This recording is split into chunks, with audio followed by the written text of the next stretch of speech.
Hi, this is my review of King for a Day.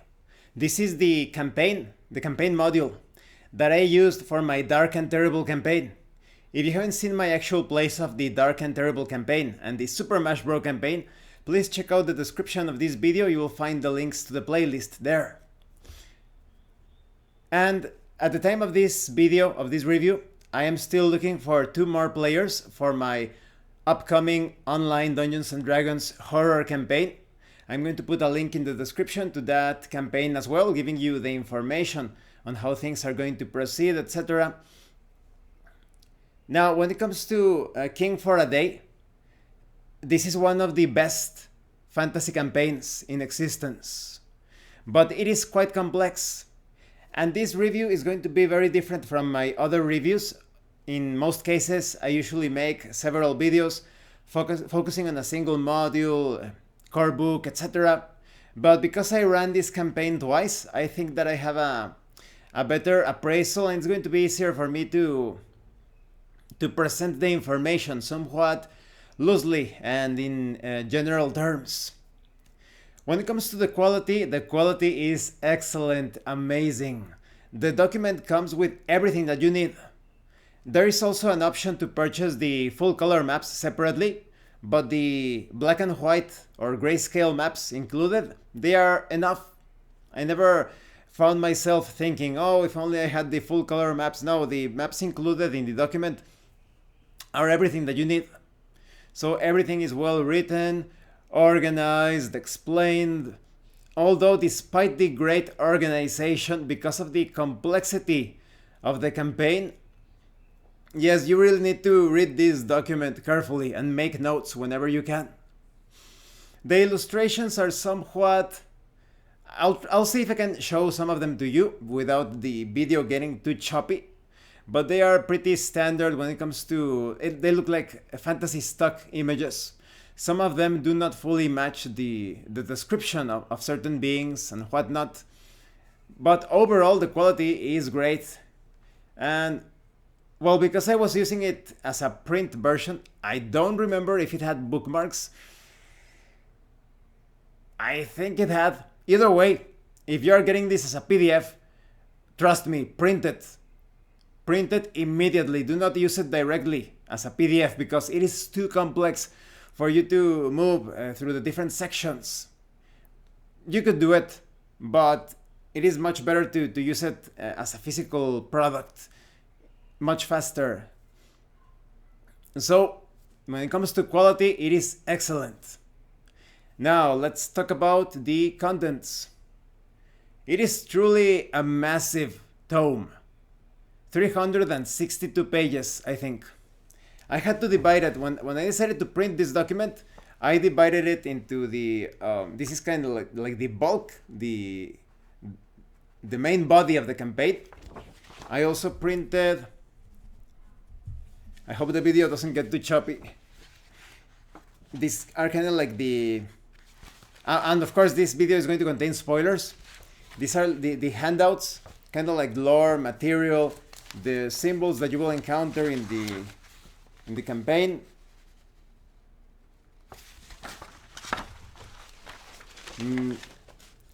I also printed... these are the maps. Let's see if I can get that without the glare of the... Sorry if it gets too choppy. Here we go. Okay, they're kind of like that. You have lots and lots of maps for the different sections and subsections, from the overworld to the underworld or underground section, the caves, the towns. The maps are quite exhaustive. You will never find yourself thinking about, oh, there are missing details, I don't know how this place looks like, what about this village? Everything is detailed here. Only some very minor settlements such as farms, abandoned houses and whatnot, they are not detailed, but everything else, everything is so well laid out. The value is amazing. And there aren't maps for every single house in a village, but just the more important places. I also had to print these are kind of like the main characters. You have many illustrations for the different non-player characters.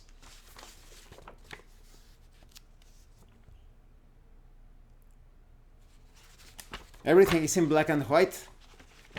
And I also printed the storylines book. Well, this one doesn't have too many illustrations.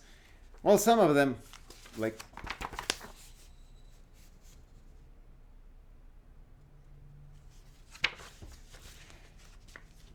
I also had to print that separately in order for me to better organize things.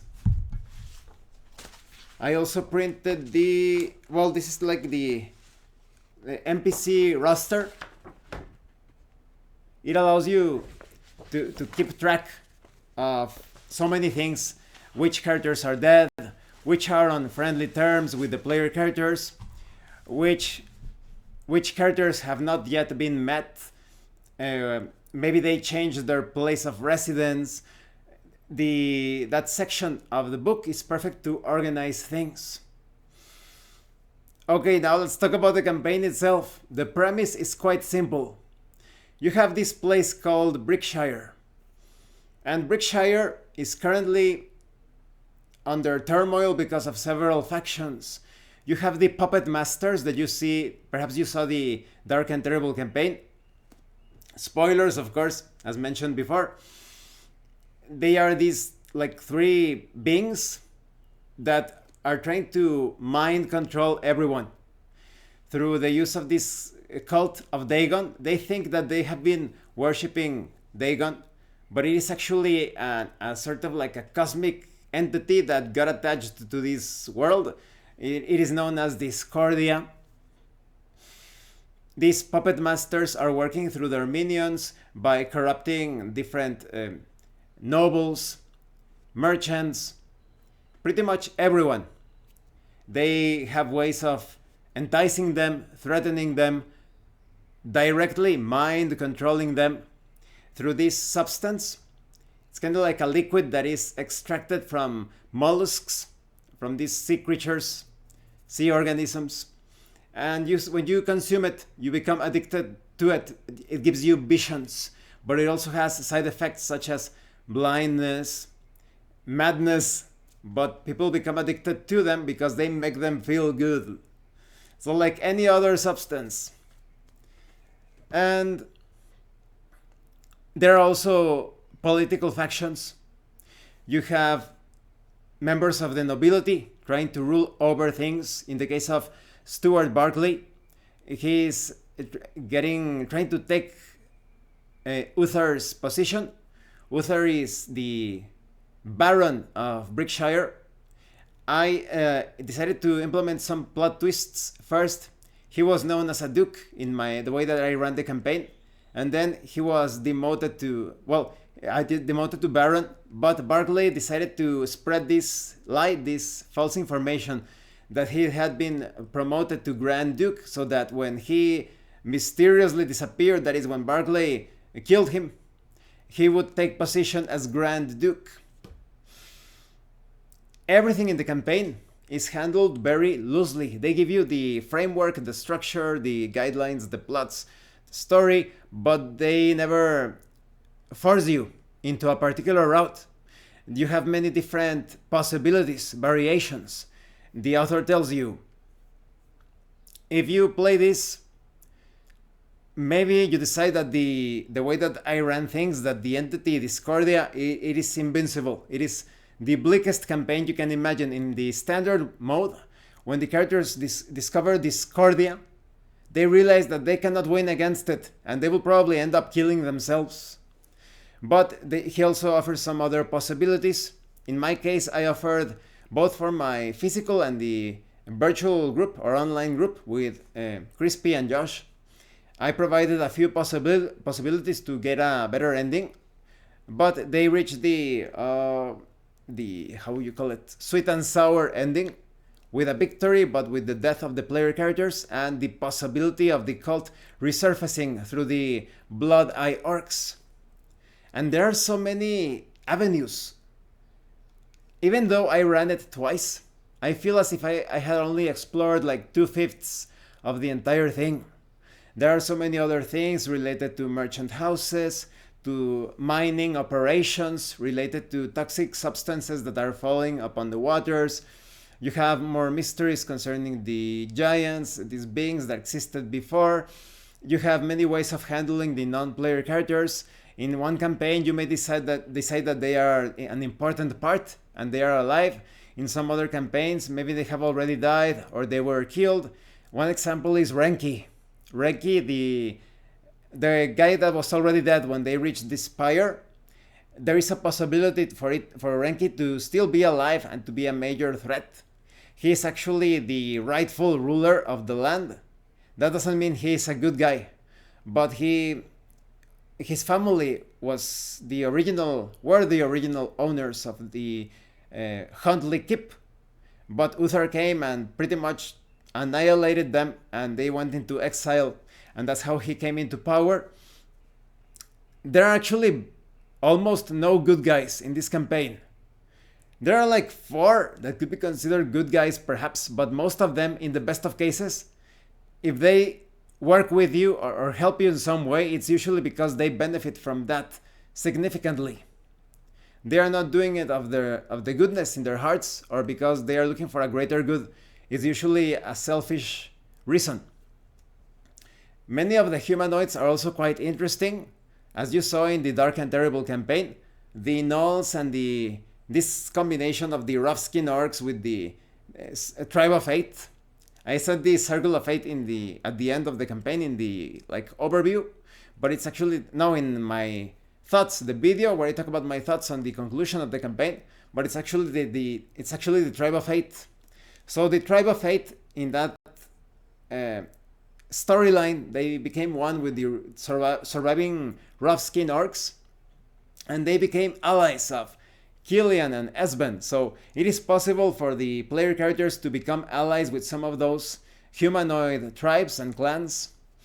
There are also some peaceful goblins, but there are some very deadly humanoids as well. Other Gnoll clans and Orc clans like the Blood Eye Orcs, they are like the really good candidates to be main villains. They actually clashed with my other group, and they have a well-guarded cave. They are also in league with the Cult of Dagon, even though the puppet masters themselves, they are being tricked by Discordia. They think they are worshipping Dagon, but it's Discordia. There are so many things to explore, and for every single non-player character, there are so many nuances, so many, how would you call them? Yes, like many shades to them. For example, Squire Kent. From the start, Esben, Crispy's character, did not trust Squire Kent. But there is actually a possibility for Squire Kent to redeem himself, to actually wake up from his corruption and realize that the land is in dire peril and he actually can become a good guy in a particular route. But it's not a sure thing. And that's the same for every single non-player character. You have so many options, possibilities, variations. The author tells you could use them like this or that. You can handle them in this way if this other thing happens. If the player characters do this other thing will happen. So it is an extremely complex campaign. It is much better if you run it as a low fantasy campaign with some fantasy or potentially high fantasy moments. It feels a lot like Warhammer, in my opinion, old school or old world Warhammer. The author, Jim Pinto, I have talked to him several years back when I reviewed the Adventurer Toolbox. I think that's the name. I always forget the name of that. Very useful book, but I don't get the name right. But he is also the writer of that book, and he is the author of A King for a Day.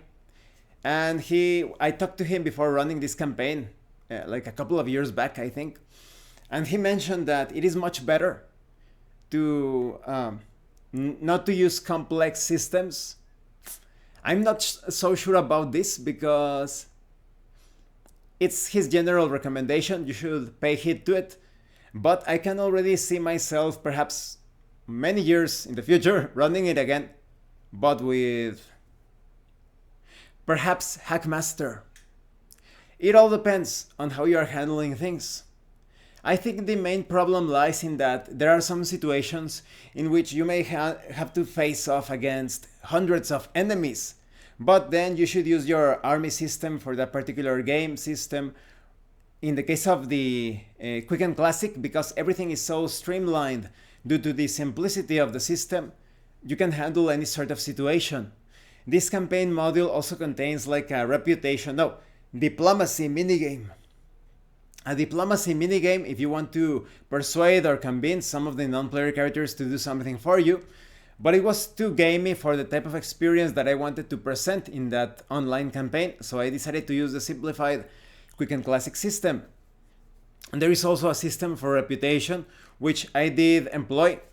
As the campaign progresses and many bad things happen, perhaps towns are destroyed, many people end up insane, missing, or dead.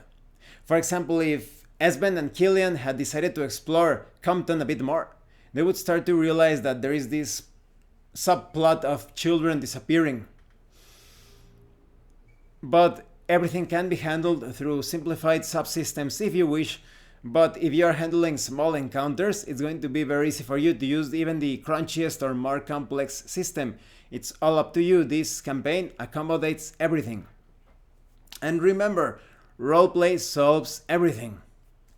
If you're going to be playing this like, can my character approach the non-player character and speak to him about this? Or can my character try to climb up the tower? What's the difficulty number if I attempt to do this or that? Or if the game master is constantly, what do you do? What do you do? What are your plans? What do you attempt to do? What are you doing? All of that non-roleplay aberration aspect, all of that is going to mess up the campaign. So this is a campaign for someone who actually wants to roleplay in a tabletop role-playing game.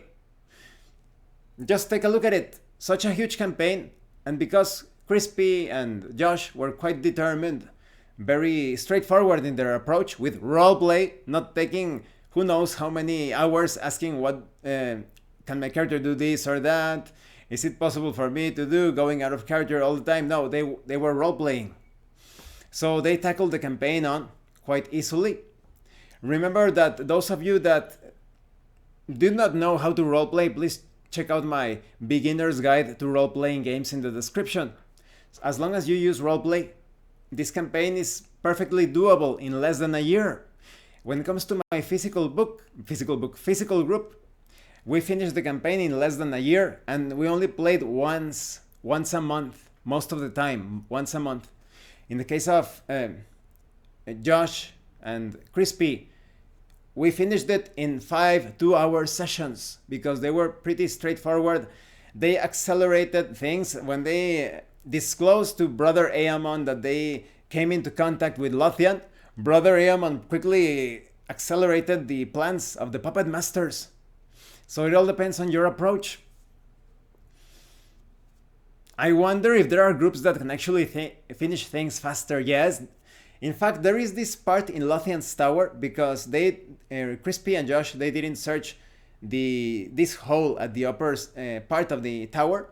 They didn't find that hidden strongbox or lockbox with the documents revealing all of the nefarious plans of the cult of Dagon. If they had found it, I think they would have finished the campaign perhaps in 4 or 3 sessions. Possibly. Potentially. Or who knows, depending on who they talked to, perhaps they would have reached that bad ending. Maybe they went... What if they went with that evidence to the wrong people and they got killed on the spot? Right? This is a campaign of high lethality. It requires great commitment to the setting.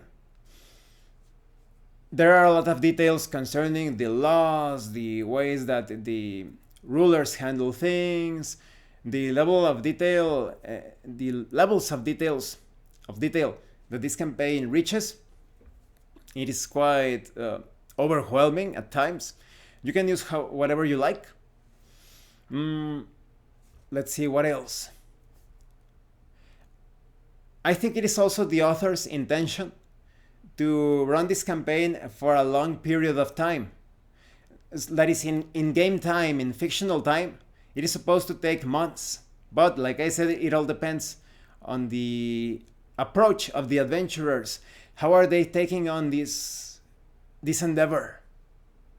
So my highest recommendation, you should get A King for a Day. I definitely recommend it wholeheartedly. One of the best fantasy campaigns in existence, in my opinion. Certainly more on the grimdark, bleak fantasy side. This is not a campaign of high heroics. This is a campaign of let's see if we can survive. In my online campaign, my mouth is getting pretty dry because I did exercise and then I started to do this video. So in my online campaign, the player characters did not survive. In my physical group campaign, they did survive, but they got one of the lukewarm or bad endings. The cult was still very much alive. The puppet masters were still handling their machinations upon the world. So this campaign is certainly the experience of a lifetime, or in my case, 2 experiences. And I still think perhaps in a few years, maybe I will try to run it again. Who knows? And it definitely lends itself for sequel campaigns. In the case of my physical group, the cult is still there. So maybe if they wanted to, they could come back and try to fight off the cult or finish it. Or maybe another group could continue the legacy left by that group, who knows. So definitely consider getting it. The link to it will be in the description. As always, thank you for watching my videos. If you have any comments or questions, please let me know. I also want to congratulate Jim Pinto in case he is watching this video, because I am going to let him know about my online campaign for creating such a masterpiece. He has actually said that, I don't remember if in this campaign book or in a comment, that he won't be able to accomplish such a feat again. So this is like the masterwork of Jim Pinto.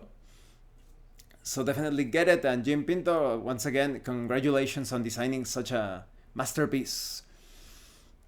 And remember that I am still looking for 2 more players for the online Dungeons & Dragons horror campaign. If you want examples on how I run things, please check out the playlists, the Dark and Terrible campaign, the Super Smash Bros. Campaign. But remember, I am looking for role players. I am not looking for modern AI players. Can my character do this? Going out of character all the time, making stupid jokes. No, we are serious role players. I'm looking for those types of people. And remember that, well, thank you to those of you that are going the extra mile to support the channel. The information on how to do that will be in the description below. And remember, it is better to roleplay and fail in character than not to roleplay and fail as a player. Once again, thank you and see you later.